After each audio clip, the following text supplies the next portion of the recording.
Le Crédit Mutuel donne l'élan au sport sur Radio Grand Lac 92.1. 9, 2, 1, partez. L'émission 100% sport sur Radio Grand Lac. Et bienvenue à toutes et tous pour cette nouvelle émission de 9 de 1 partez. C'est l'émission 100% sport de Radio Grand Lac. C'est l'émission sport qui parle de toute l'actualité sportive de notre chouette territoire.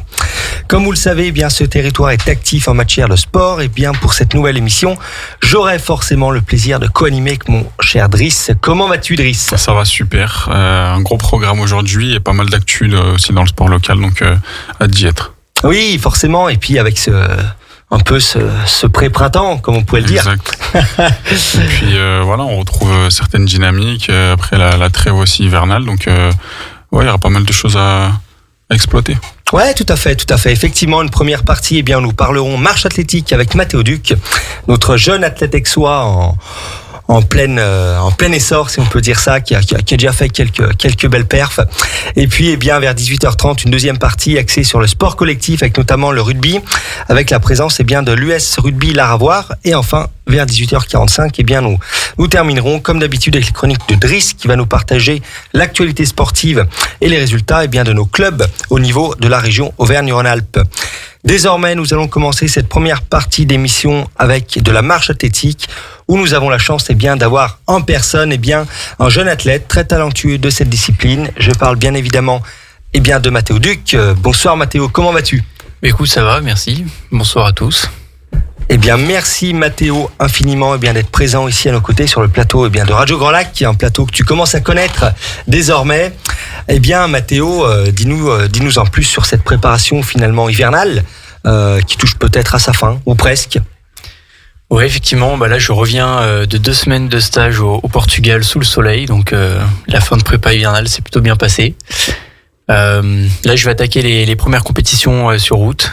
J'ai un changement de programme de compète qui s'est fait un peu au dernier moment suite aux décisions de la fédération. Donc je participerai pas au championnat du monde par équipe comme c'était prévu en avril prochain, mais du coup je vais me rabattre sur un meeting en Slovaquie le 8 mars prochain. Donc sur format marathon, donc ça arrive vite et en tout cas la préparation a été bonne cet hiver. On a fait pas mal de kilomètres et j'espère pouvoir faire une bonne perf au moins pour débuter cette saison. Ouais. Oui, carrément. Là, ça va être d'entrée de jeu assez costaud. Parle-nous peut-être un petit peu de cette préparation, les grandes étapes peut-être, parce qu'effectivement l'hiver est assez long, mais assez finalement court dans une préparation. Je sais que finalement tout ce qui est sport en endurance, il y a quasiment peu de temps de pause. Dis-nous en plus. Ouais, c'est vrai que du coup l'hiver on en profite pour faire des choses qu'on n'a pas forcément le temps de faire en pleine saison estivale. Donc il y a des gros blocs de musculation, renforcement qu'on fait pas mal d'hiver. Nous c'est vrai qu'en marche athlétique on a le gros travail technique à faire et c'est vrai qu'on en profite aussi pour le peaufiner, pour essayer d'optimiser un peu ce geste technique, le rendre le plus efficace possible. Donc on travaille beaucoup là-dessus l'hiver aussi. Et puis après un gros bloc de kilomètres en endurance. Donc c'est pas forcément les entraînements les plus fun parce que c'est des enchaînements de kilomètres à basse vitesse, mais c'est hyper important pour la saison estivale. De toute façon on le sent direct sur les premières compétitions. Si on n'a pas fait assez de kilomètres l'hiver, on le sent dans les jambes. Ça coince. Ouais, c'est ça coince en fin de course. Donc l'hiver on en profite pour faire pas mal de kilomètres. J'ai fait 2 stages là du coup de préparation. Pour sortir un peu de la grisaille aixoise et hivernale. Et donc voilà, on a fini les gros blocs d'endurance. Donc on a attaqué un peu les blocs de travail spécifique marathon. Et puis là, le 8 mars, ça arrive vite, donc on va commencer à faire du jus. Oui, effectivement, c'est demain presque. En tout cas, c'est dans une petite semaine. Donc effectivement, le compte à rebours est lancé. J'imagine que tu as dû aller quelques fois poncer les bords du lac, entre autres pour t'entraîner avec le décor. Dès qu'il y avait un petit peu de décor et avec une fenêtre de tir un peu sympa, quoi. Ah bah oui, puis là du coup on a une nouvelle voie lacustre, donc pour le coup c'est top. Non, franchement là, les conditions d'entraînement sont super ici sur Aix. Moi je sais pas à me plaindre, on a une belle voie lacustre, des pistes cyclables un peu partout, donc de toute façon moi les principaux entraînements se font souvent sur la voie lacustre. Ouais, sur le bord du lac. Voilà, bord du lac. La piste, j'en fais pas tant finalement. Ouais, ok. En fait, j'ai vraiment une prépa à marathon comme un coureur en fait sur marathon. Ouais. Donc finalement, on n'en fait pas spécialement beaucoup de la piste. Et donc après principalement sur voie lacustre. Donc on croise les coureurs qui se préparent pour le 10 km d'Aix là ces derniers temps. Oui, oui, forcément. Ouais, donc ça fait plaisir à voir. On croise un peu plus de monde que l'hiver où du coup il y a un peu moins de monde finalement sur la piste cyclable. Génial. Et finalement, pour résumer, d'ailleurs, tu disais que tu croisais les coureurs, mais alors pour certains, finalement, tu marches aussi vite qu'un coureur. Dis-nous un peu plus. Ouais, alors sur les allures, en gros, moi mes allures d'endurance, elles sont aux alentours de 12 km/h. Ouais, c'est ça. Voilà. Et puis après, l'allure de compétition, ça varie sur les formats vraiment très courts jusqu'aux 10 km. Je suis un peu plus de 15 km/h. Et après, sur du format marathon, je dois être aux alentours de, j'ai pas fait les calculs, mais 3h10 là, donc. Faut les tenir quand même. Mais comment marcher aussi vite? C'est énorme. Recette secrète. Non, c'est de la technique en fait. C'est tout simplement, il faut travailler sa technique. Comme je disais, faut respecter ces 2 règles de jugement, le contact au sol et la jambe tendue. Et après, l'idée c'est de travailler ce geste technique pour qu'il soit réglementairement parlant ok. Et pour qu'on aille, qu'il soit efficace aussi pour aller vite, quoi. Donc c'est vraiment un travail technique tous les jours à l'entraînement, essayer de penser à bien appuyer sur le sol, à utiliser ses bras et j'ai envie de dire, c'est un peu comme un coureur de haut niveau qui va aller chercher une foulée vraiment la plus efficace possible. Alors nous, on doit le faire vraiment très rapidement, même à bas niveau, parce qu'en fait, on n'a pas l'élan qu'on peut avoir foulée, en course à pied. Mais en tout cas, c'est à peu près la même chose qu'un coureur élite. On va chercher à avoir une foulée la plus efficace possible. Et puis comme ça, on peut aller chercher des vitesses assez intéressantes. Assez fines. Et est-ce que c'est pas frustrant finalement, en tout cas, comment tenir mentalement et même physiquement sur un format marathon, donc 42 km de 195 précisément. Finalement, ça reste des moyennes de vitesse assez hautes, mais comment ne pas être, se sentir bridé et ne pas avoir cette envie de courir? Ouais, c'est une question qu'on me pose souvent est-ce que tu as envie de courir des fois en course, sur tes courses? Et pour le coup, c'est pas, j'ai jamais cette envie de devoir courir, mais en tout cas pour tenir physiquement, j'ai envie de dire qu'il faut vraiment travailler musculairement aussi, arriver à tenir le geste technique sur toute la durée de la course. Donc on fait un gros travail musculaire, renforcement, etc. Ouais. Et puis après sur la partie mentale, je suis accompagné d'une préparatrice mentale et l'idée c'est que nous, comme on est sur des circuits de 1 à 2 km. Ah oui, en plus, c'est-à-dire que le format marathon, c'est une boucle. Exactement, ouais. Ah oui. Donc c'est un peu, alors ça peut faire peur, mais en fait, moi je trouve que c'est quand même beaucoup plus simple parce que on va avoir on va se faire un schéma mental en fait, et du coup on va avoir ces repères sur tous les tours en fait. Donc on va avoir notre ravitaillement tous les tours, on va avoir notre chrono au kilomètre tous les tours. J'ai le coach qui me donne des conseils, donc en fait on va comme ça mettre des points étapes par tour, et en fait ça cadence finalement ta course. Ah oui, tu as effectivement beaucoup plus de repères, ouais. Voilà, c'est ça. Que sur, admettons, un format 42 km marathon, admettons, qui traverse une ville, ou un bord de lac, bref. Et tu le prends comme un bon point, un point positif par rapport à ta gestion ou quoi? Ouais, moi je trouve que c'est, en fait on n'a jamais essayé, moi si tu veux, j'ai jamais fait de course sur un marathon comme tu dis, sur un parcours unique, mais je trouve que c'est hyper, justement ça permet de cadencer, tu vas rester dans ta bulle et de toujours être focus, de dire ok, t'as tes points étapes tous les tours, donc t'as tes repères quoi finalement. J'aurais pensé à l'inverse, parce que le fait de voir des fois différents paysages, des fois ça libère un peu l'esprit où tu penses à autre chose, alors que là t'es peut-être un peu obsédé par le temps que tu fais, ou alors au prochain ravito, qu'est-ce que tu vas faire, etc. Je sais pas si ça rentre en jeu aussi. Ouais, si, carrément. Alors justement avec la prep mentale, on essaye aussi d'avoir ces phases, de ça. Voilà, d'avoir des phases où tu sors un peu de ta bulle. C'est d'être focus tout le temps, en fait, à un moment donné, tu fatigues mentalement et c'est pas bon non plus.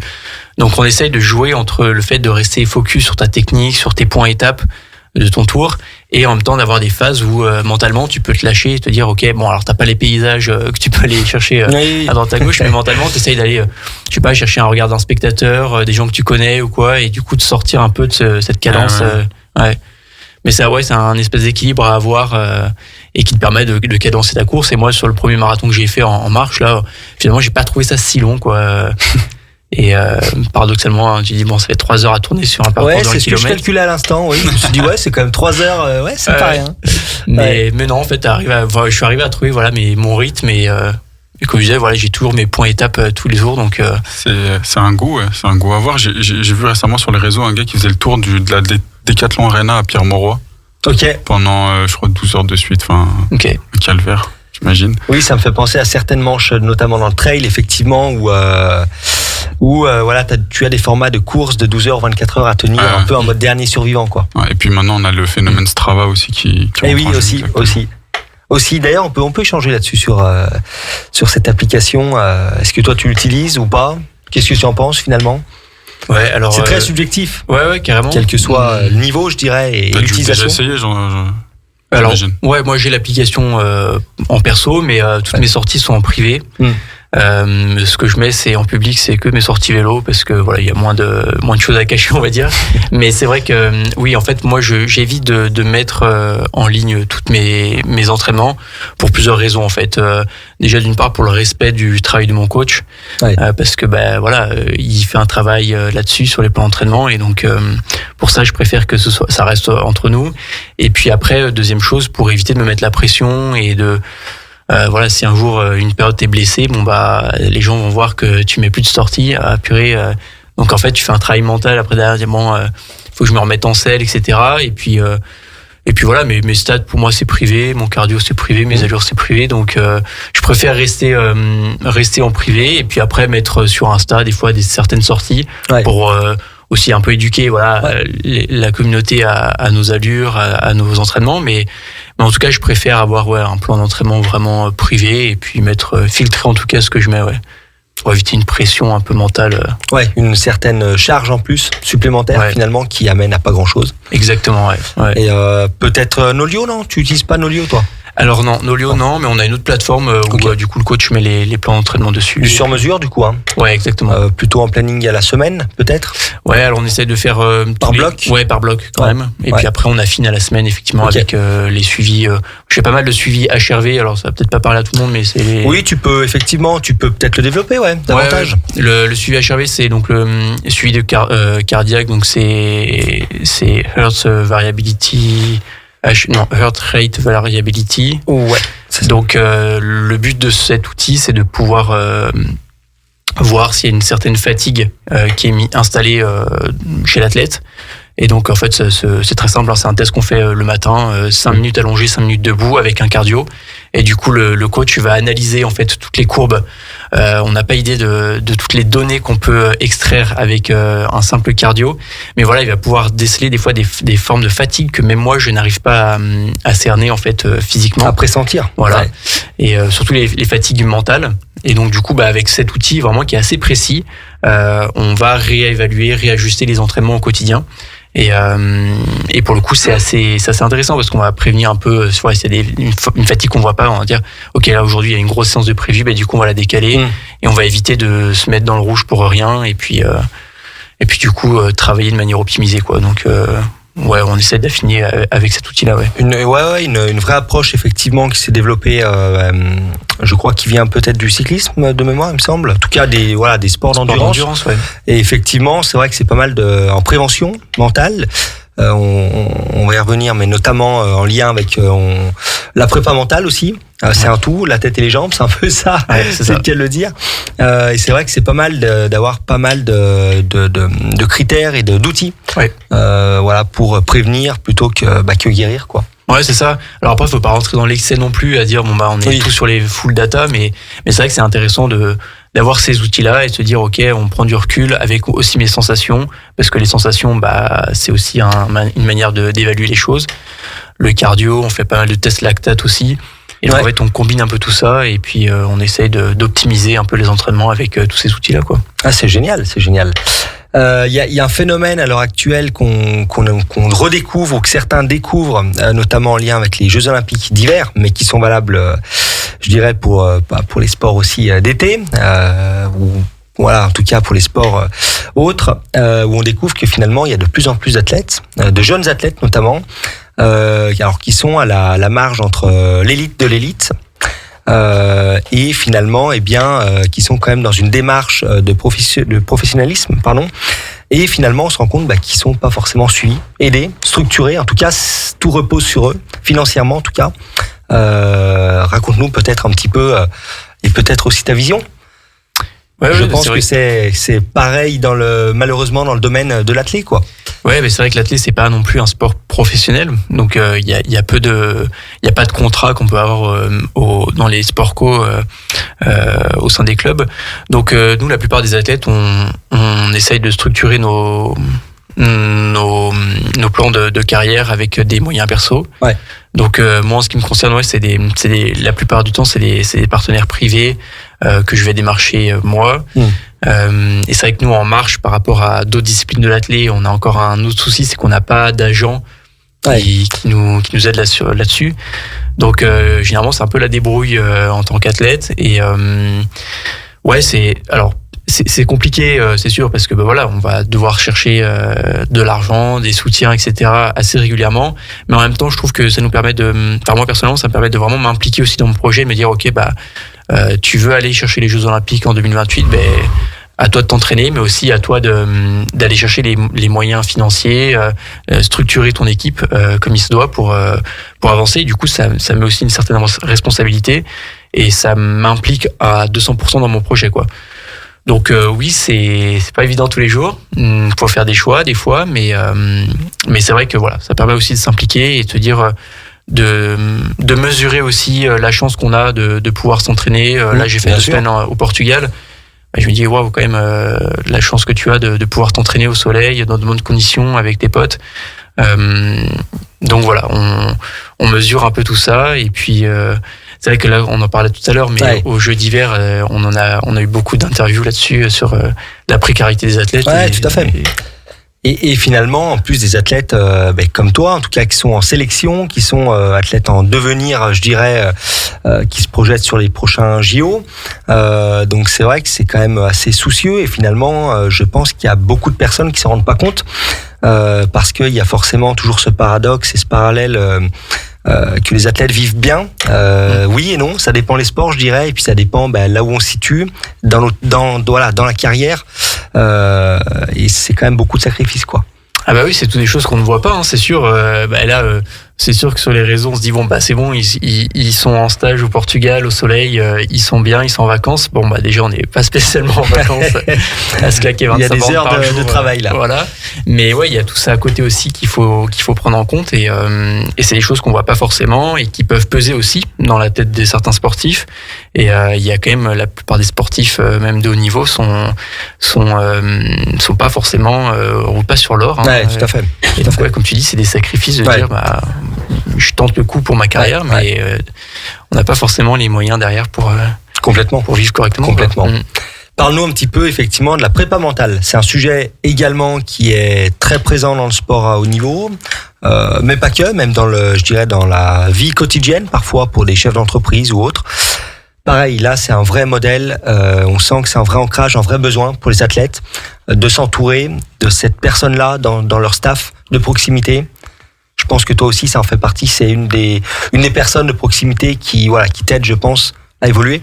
Oui, carrément. Pour moi, c'est dans le haut niveau, on a le coach qui va nous filer les entraînements pour la partie physique, et on a la prep mentale qui va nous entraîner mentalement aussi, quoi. Et pour moi, c'est juste méga important. Ça fait un moment que je travaille avec une prep mentale. Alors, il faut trouver la bonne personne, parce que c'est quand même vraiment du relationnel. Il faut avoir le feeling. Mais une fois qu'on a trouvé la bonne personne, moi en tant qu'athlète, il n'y a pas de doute. Vraiment, je vois l'évolution. Casser des barrières d'allure, par exemple. Casser des barrières psychologiques en fait qu'on se met sur le marathon là par exemple. Je dis quand même c'est un marathon, est-ce que je vais tenir 3 heures, etc. Et tout ça on arrive à le débloquer, mais aussi moi en tant que personne que je suis et dans la vie de tous les jours, c'est une vraie aide aussi pour moi me développer, me construire. Et pour pallier tous les problèmes de la vie quotidienne, des fois relationnels, etc. Et pour le coup, je peux que conseiller, même aux sportifs amateurs, de s'entourer d'une prep mentale ou d'un prep mental. C'est pas une question de faiblesse, hein. C'est comme si on se disait, tu vas t'entraîner sans coach, quoi. À un moment donné, tu vas être limité finalement. Ouais. Donc, pour moi, c'est vraiment quelque chose d'important pour optimiser ses performances, quoi. Bien sûr, c'est devenu effectivement un élément plus qu'important dans le staff, en tout cas effectivement des sportifs ou non d'ailleurs, mais je pense qu'effectivement là il y a une vraie plus-value. Ouais, puis c'est vrai que tu le disais sur les chefs d'entreprise, ça se fait de plus en plus, et je pense que il y a de moins en moins de tabous aussi là-dessus. En tout cas dans le sport, c'est quand même de plus en plus démocratisé.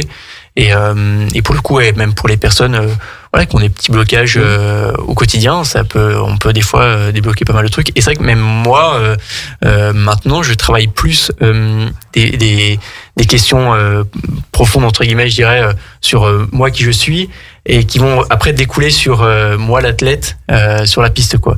Et en fait, on va vraiment travailler des questions, tu vois, de personnes, de mon identité, et après ça se découle sur la piste, à l'entraînement, et puis des déblocages se font naturellement, quoi. Mais ce qui est compliqué à comprendre, c'est que les résultats, on les voit, on peut pas les constater, tu vois, physiquement. C'est sur de la durée. C'est ça, c'est sur la durée, et c'est moins palpable. Donc on a moins, c'est plus compliqué de se persuader, de se dire ok, c'est utile pour moi, quoi. Mais oui, il y a une certaine durée, avec une certaine prise de recul aussi, je pense, et de ne pas attendre le résultat de manière immédiate.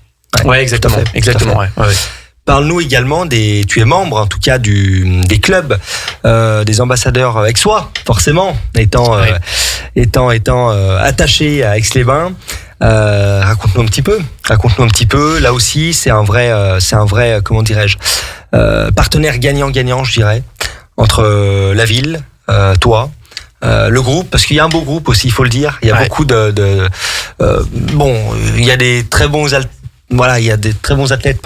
avec un bon palmarès, mais il y a surtout des belles personnes. Raconte-nous un petit peu. Ouais, c'est ça. Pour le groupe, c'est vrai il y a beaucoup de sports très diversifiés, et c'est ce qui nous permet de se rendre compte aussi de la diversité des sports qu'on peut avoir sur Aix-les-Bains.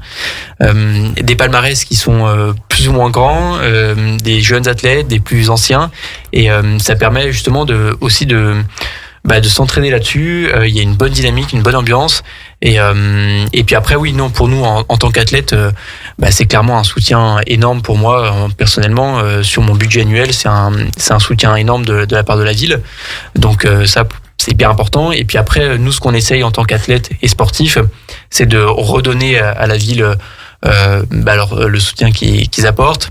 Alors ça passe par différentes choses, mais c'est essayer d'aller à la rencontre des habitants, de faire des petites sessions d'entraînement en commun. Là, j'aimerais bien mettre en place d'ici le mois de mai une petite session de découverte de la marche avec les habitants de la ville, parce que je dis ils me croisent souvent sur la voie lacustre, mais ça se trouve ils me connaissent pas spécialement, ils savent pas ce que c'est. Donc on essaye de mettre en place des choses pour aller créer du lien entre les habitants et les sportifs de la ville. Et ça, je trouve ça se met petit à petit en place, et on a une bonne dynamique dans le groupe pour le faire, donc c'est plutôt cool, ouais. Ah ouais, non, mais c'est excellent. Et puis on ressent ce groupe soudé, uni, avec forcément un palmarès, mais pas que. On ressent des valeurs, un chouette savoir-être aussi, effectivement. Et du coup, c'est un contrat qui se termine bientôt. Ouais, alors les contrats, c'est renouvelé tous les 2 ans. Donc là, il va prendre fin au mois de septembre-octobre, quelque chose comme ça. Donc après, c'est renouvelé. Donc il y a des appels à candidature qui sont faits par les clubs.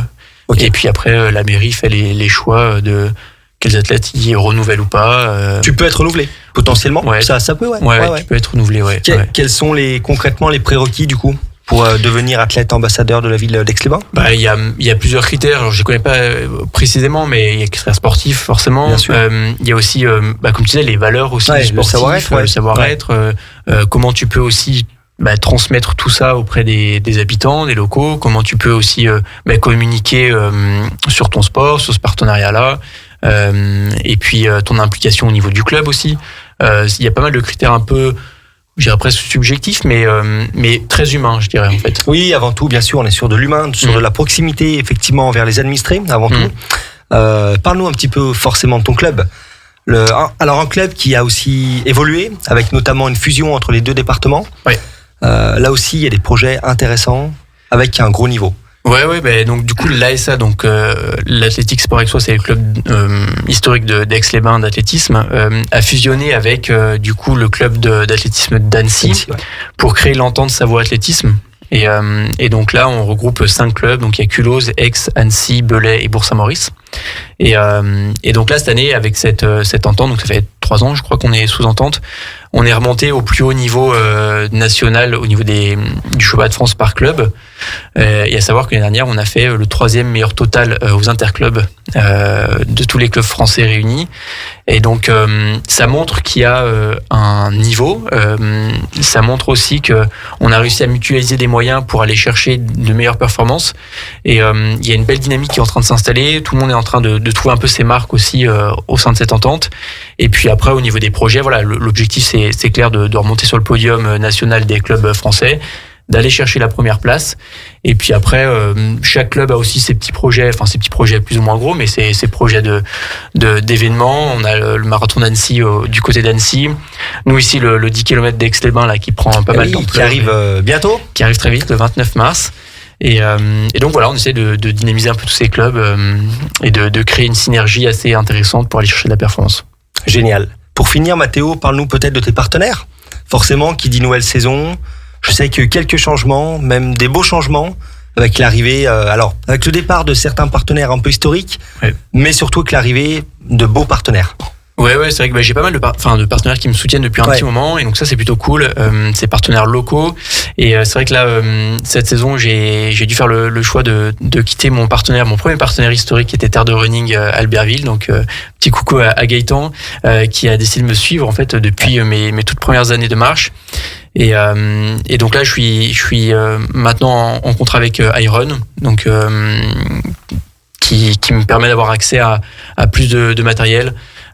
Pour justement essayer d'aller chercher un peu plus de performance, d'optimiser aussi mon confort d'entraînement. Et donc c'était pas forcément un choix facile parce que humainement c'était une super relation, mais voilà, c'est aussi le jeu et il faut aller chercher des fois des relations, des collaborations un peu plus intéressantes. Mais en tout cas, je j'oublierai pas le travail et le soutien de Gaëtan qui a été pendant quelques années bien sûr, avec moi, et puis tous les autres partenaires qui me suivent, dont la ville d'Aix-les-Bains, le Crédit Mutuel aussi qui me soutient depuis quelques années. Et donc voilà, j'espère que je fais un appel aussi à un partenaire si certains m'entendent, mais voilà, on essaie de créer une belle dynamique autour de tous ces partenaires et puis de promouvoir la marche du mieux possible. Génial, bravo en tout cas Mathéo. Bravo pour ce que tu fais, et je pense que voilà, les partenaires, c'est aussi un lien, c'est le savoir-être aussi de l'homme que tu es avant les exploits sportifs, je dirais, donc c'est aussi en tout, donc bravo en tout cas. On te souhaite forcément une très belle saison qui arrive dans quelques jours, en tout cas le début, dans une petite semaine. Et puis nous, les amis, on va terminer cette première partie d'émission, et on se retrouve dans quelques minutes sur les antennes de Radio Grand Lac. Nous, c'est aussi la radio de l'identité locale. Radio Grand Lac. Le Crédit Mutuel donne l'élan au sport sur Radio Grand Lac 92.1. 9, 2, 1, partez. L'émission 100% sport sur Radio Grand Lac. De retour dans l'émission 9 de 1 partez, après une première partie dédiée à la marche athlétique avec le jeune Mathéo Duc, jeune athlète aixois, nous poursuivons l'émission avec du sport collectif cette fois-ci, avec l'US Rugby L'Arvoir, et pour cela nous avons le plaisir d'accueillir le président du club, monsieur Vincent Rosset, le chargé de communication Philippe Tamburini et Olivier Andrés qui est donc le joueur du club. Bonsoir messieurs, comment allez-vous ? Bonsoir, merci, ça va très bien. Bonsoir. Bonsoir à tous. Merci messieurs infiniment, en tout cas d'être présents ici à nos côtés, sur le plateau de Radio Grand Lac ici à Aix-les-Bains.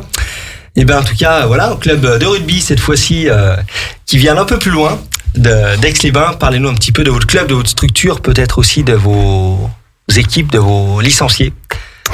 C'est un club historique qui date de 1973. Donc, qui était à l'époque monté par une équipe de copains passionnés de rugby, bien implanté aussi à l'Arvoir parce que parmi eux il y avait un élu, et qui ont monté tout d'abord un club qui s'appelait le RUSC, le Rugby Union Sud Chambéry, dédié à une école de rugby dans un premier temps et qui après par la suite ont monté une équipe senior et petit à petit au fur et à mesure des années des dirigeants sont succédés, la formation a fait qu'on a vite eu une équipe senior compétitive, quelques belles années dans les années 80, 90, 2000 où on a eu quelques titres régionaux et puis je dirais une nouvelle dynamique depuis 8 ans maintenant avec toujours une nouvelle équipe dirigeante composée d'anciens joueurs du club de différentes générations et d'anciens aussi joueurs qui nous ont rejoints du fait de cette belle dynamique et depuis quelques années une bonne collaboration avec la mairie avec un complexe sportif tout neuf et qui le jour de l'année de son inauguration nous a permis aussi d'accéder au niveau supérieur de la régionale 2. Voilà. Ah oui, effectivement, donc tout s'est suivi, succédé effectivement au bon moment, je dirais, finalement, avec une certaine suite logique. Voilà, avec d'abord effectivement en élan associatif, je dirais, et puis finalement une montée en puissance au fur et à mesure. Vous êtes à combien de licenciés désormais ? L'année dernière, on avait un peu plus de 300 licenciés, 320 licenciés. Oui. Donc on a développé des nouvelles pratiques là depuis quelques années. Donc historiquement, on était vraiment exclusivement sur le rugby à 15. Rugby compétition à 15. Et depuis quelques années, on a développé le rugby loisir sans plaquage, le 5. Donc rugby à toucher qui nous permet justement d'avoir un autre public avec des gens un peu plus âgés, des gens qui n'ont pas forcément envie de se blesser aussi, un public féminin. Et on a développé depuis cette année le rugby féminin. D'accord, ok. Le fameux rugby sans plaquage, vous pouvez nous en dire plus du coup ? Pour le coup, donc, alors moi j'ai commencé cette année, donc le rugby en 5. Et ce qui est sympa dans le club de l'Aravoir, déjà pour mettre en lumière le club, c'est qu'il y a quand même un bel esprit d'équipe, il y a une belle convivialité. Et c'était surtout de retrouver en fait les valeurs du rugby. Et comme l'a bien présenté Vincent, c'est sans se blesser. Parce qu'arrivé à un certain âge, on travaille tous les uns et les autres. Et quand on se blesse au rugby, parfois ça fait mal. Et parfois, de reprendre le boulot, c'est un peu compliqué. Donc le touch, c'est ça. Ça permet effectivement de garder le côté cool du rugby. Donc ça se joue à 5 contre 5, voilà.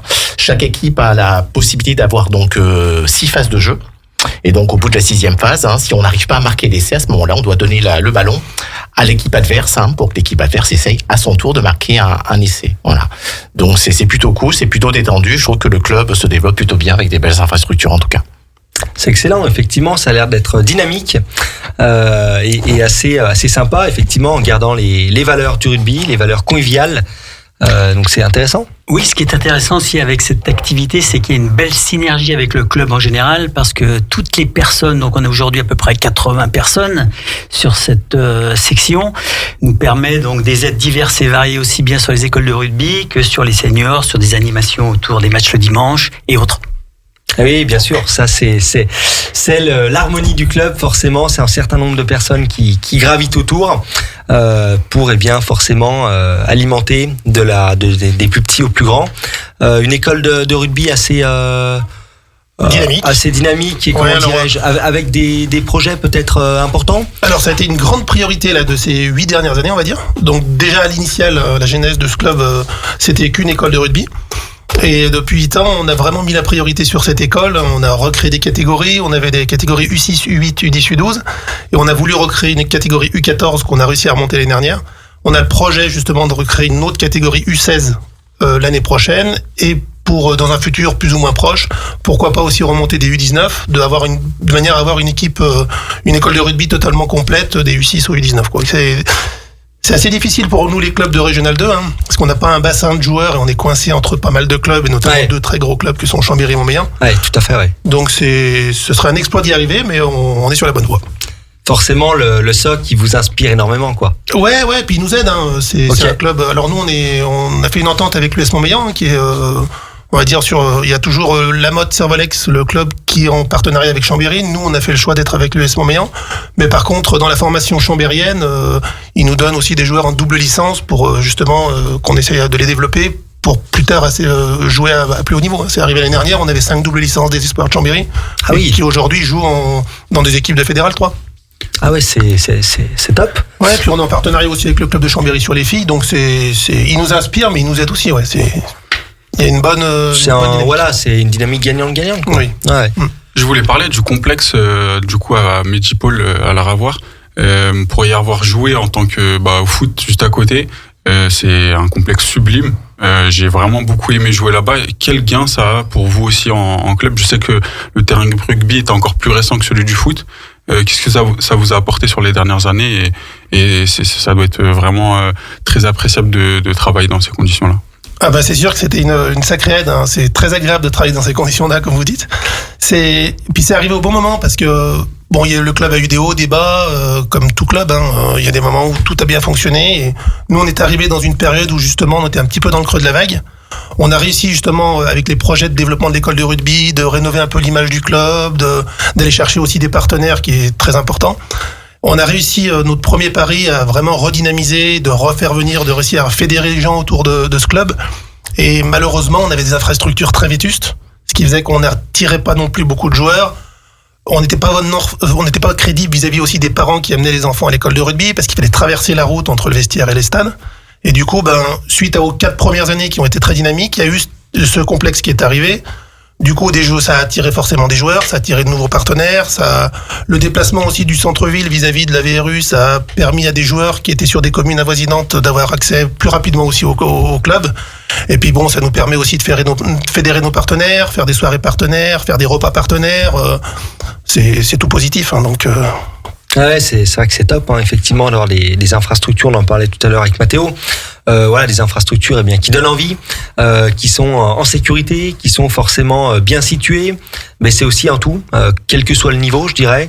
Eh bien, c'est aussi un départ, un des maillons pour pouvoir aller vers l'excellence. En tout cas, prétendre, aller vers une belle structuration, quoi.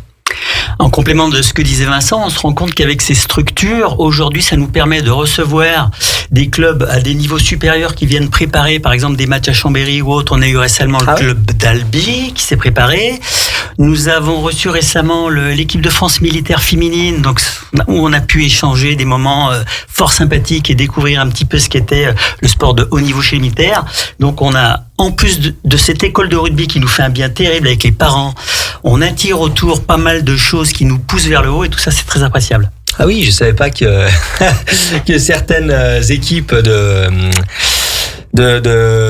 nationales, quoi. Ouais.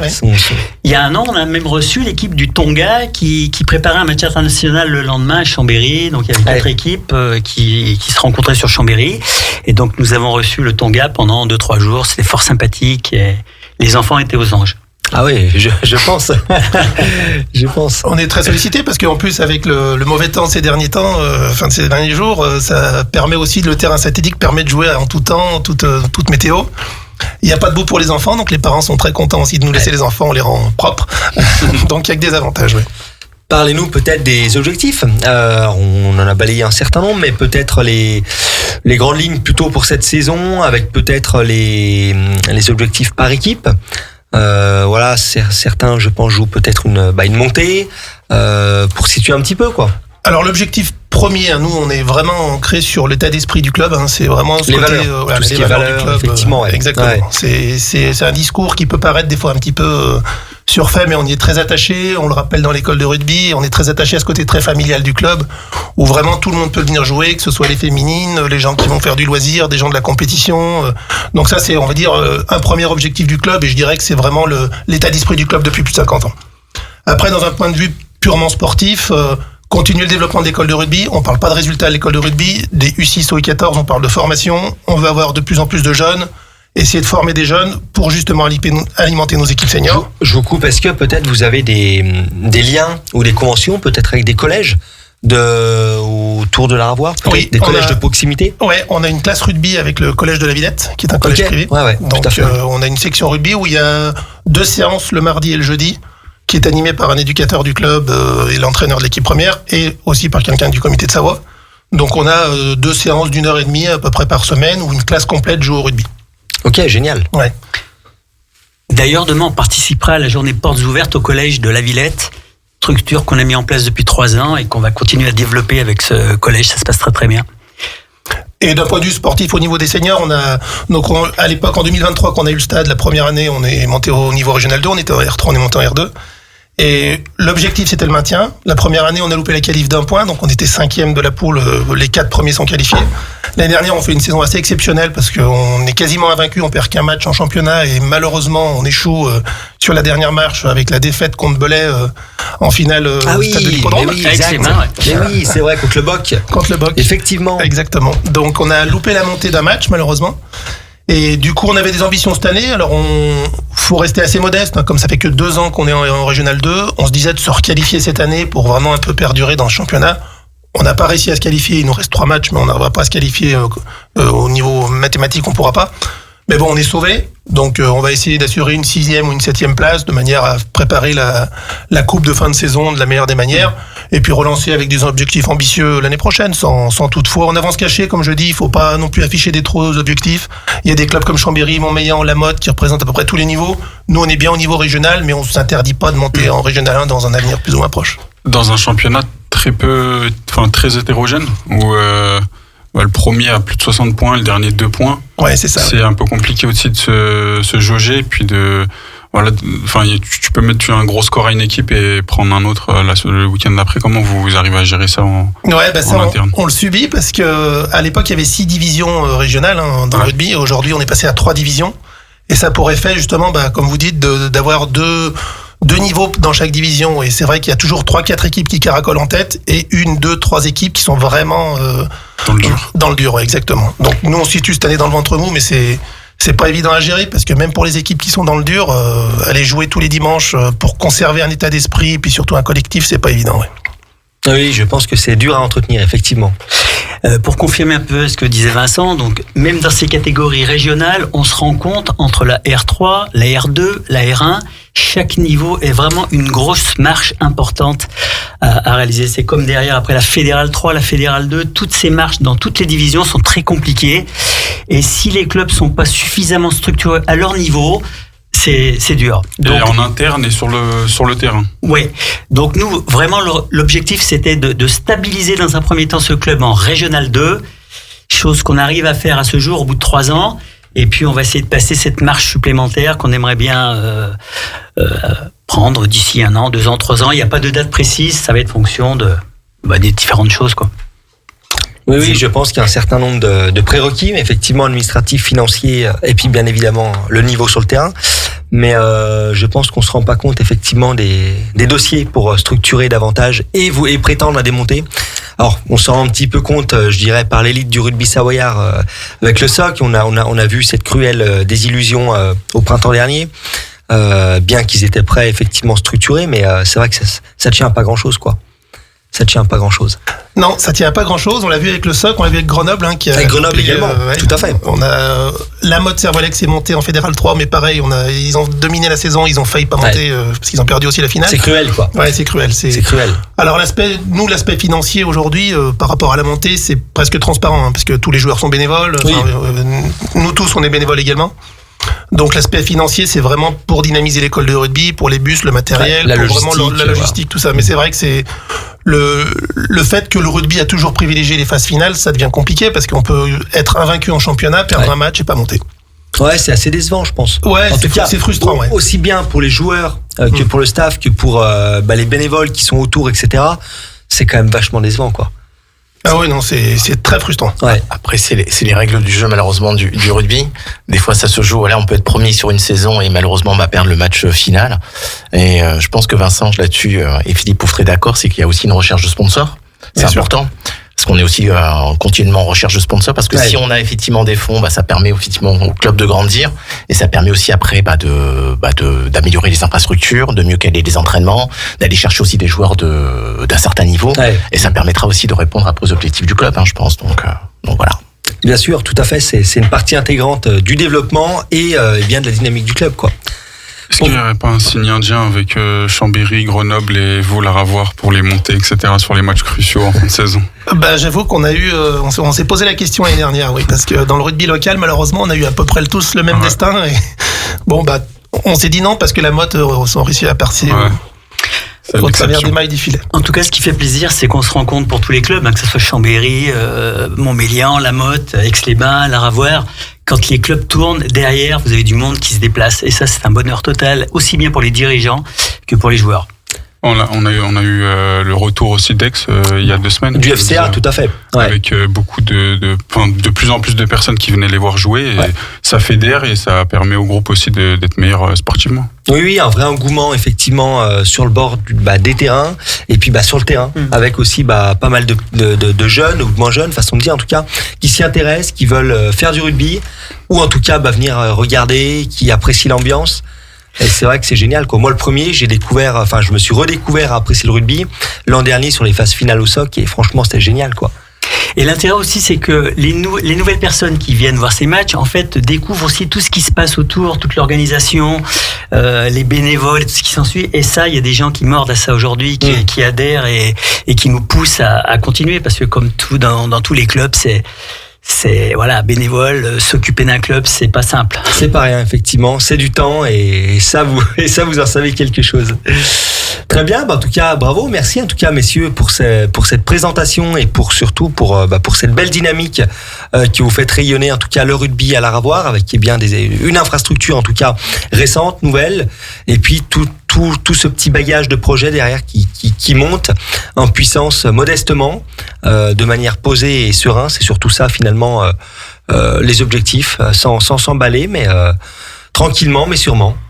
Bravo. Exactement. En tout cas. Nous voulons vous remercier de nous accueillir, de mettre en avant en lumière notre club, c'est toujours un plus pour nous.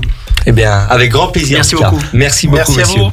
Nous allons terminer comme d'habitude l'émission avec les chroniques de Driss. Driss, c'est à toi avec une page foot et l'Olympique lyonnais. Qu'en est-il ? Exactement, fin de série pour nos Lyonnais qui étaient sur 13 victoires de suite, toutes compétitions confondues et 7 de suite en Ligue 1. Défaite 3-1 à la Méno, à Strasbourg, en Alsace où Strasbourg est aussi une équipe qui est en compétition pour les places européennes en fin de saison. Le match avait très mal commencé avec la sortie sur blessure de Pavel Soult qui est le 4e meilleur buteur de la Ligue 1 cette saison et qui joue dans les rangs de l'Olympique lyonnais. Puis 2-0 grâce à Thiago Moreira qui est un ancien joueur aussi de l'Olympique lyonnais. Le capitaine Tolisso de retour de blessure a ensuite réduit le score, mais ça n'a pas suffi pour les Lyonnais dans un match où il y avait beaucoup d'intensité, où la fatigue aussi commençait à se faire sentir pour les hommes de Fonseca. Il concède enfin un penalty dans les 10 dernières minutes du match et le dauphin argentin du classement des buteurs, Joaquin Panicelli, scelle le sort de la rencontre. On marquera quand même sur ce début de saison un Olympique lyonnais qui est sûr de ses forces. On a vu beaucoup de travail tout au long de la saison, malgré les difficultés financières qui ont eu l'été dernier. Donc ça reste de bon augure. Il y aura aussi le match en Coupe de France face à Lens qui sera très important pour aller chercher un trophée. On sait qu'à Lyon c'est une institution, donc c'est très important pour eux. Les Lyonnais sont également à 7 points des Lensois, donc en Ligue 1 sur le classement deuxième, qui ont perdu le week-end dernier face à Monaco, et à 9 du leader le Paris Saint-Germain. On aura évidemment dimanche l'Olympico face au Marseille. Le fameux. Exactement. Ils ont l'OL à 5 points d'avance sur l'Olympique de Marseille. Pour moi, ça reste encore lunaire que Lyon soit devant Marseille au vu de tout ce qui s'est passé cet été.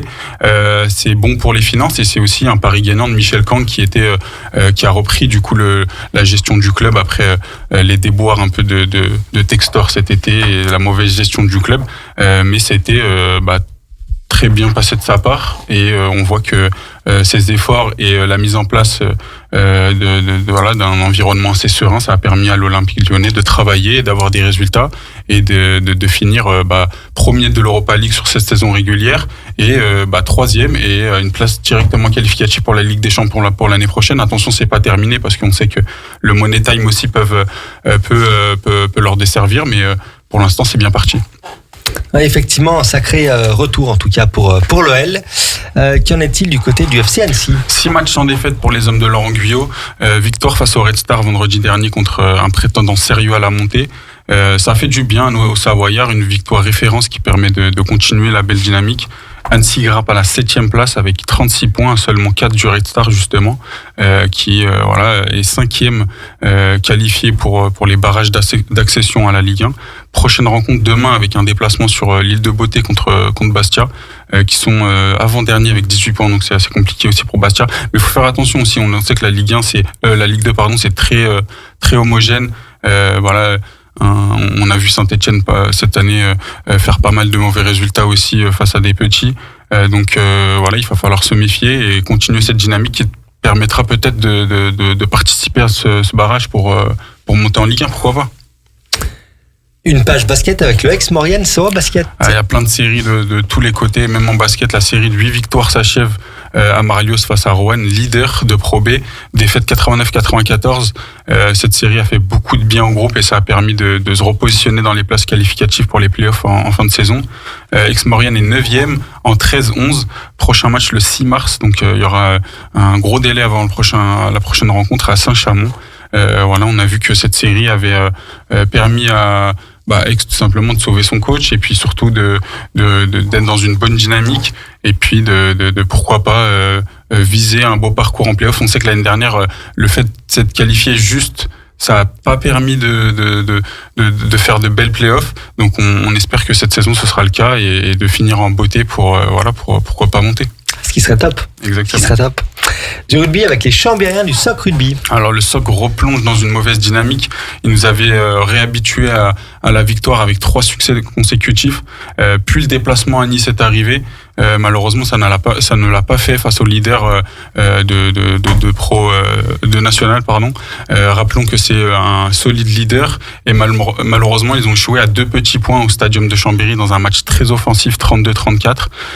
Puis une nouvelle défaite face à OCA Péragueux à l'extérieur, 30-24. Le SOC est 6e, à la dernière place qualificative pour le tournoi de fin de saison. Voilà, ils sont à 11 points du leader Nice et Albi. On va essayer de moins bien les préparer la prochaine fois qu'ils viennent. De ne pas les accueillir. Il y a le derby quand même ce week-end. Hein, Exactement. Donc à suivre. Et un match en moins pour Chambéry. Un match en moins pour Chambéry à Rennes. Exactement. Et voilà, on verra peut-être que ce problème aussi à l'extérieur en début de saison sera corrigé. Mais c'est vrai que de défaites consécutives, ça fait pas mal. Enfin, ça fait très mal au groupe et on espère qu'ils arriveront à se relever de ça. Ouais, tout à fait. Un point de balle avec la team Chambé. Alors nos jaunes et noirs ont bien réagi après sa cruelle élimination face à Nîmes en Coupe de France, victoire au phare face à Provence-Dax. Et un nul 30-30 face à Toulouse, qui sont à 1 point derrière eux au classement. Chambéry est 5e à 4 points de Limoges, dernier qualifié pour l'Europe pour la saison prochaine. Réception de Montpellier demain à 20h30 au phare. Le fameux Classico. Exactement. C'est un Classico qui date un peu quand même. Ouais, historique quoi. Avant que le PSG arrive en Star League. Tout à fait. Tout à fait. Eh bien, merci Driss pour ton expertise concernant les résultats de nos clubs. Merci à tous de nous avoir suivis une nouvelle fois sur 9-2-1 Partez, voilà, sur l'émission de Radio Grand Lac, l'émission Sport. Driss, un grand merci à toi, un grand merci à nouveau à nos invités.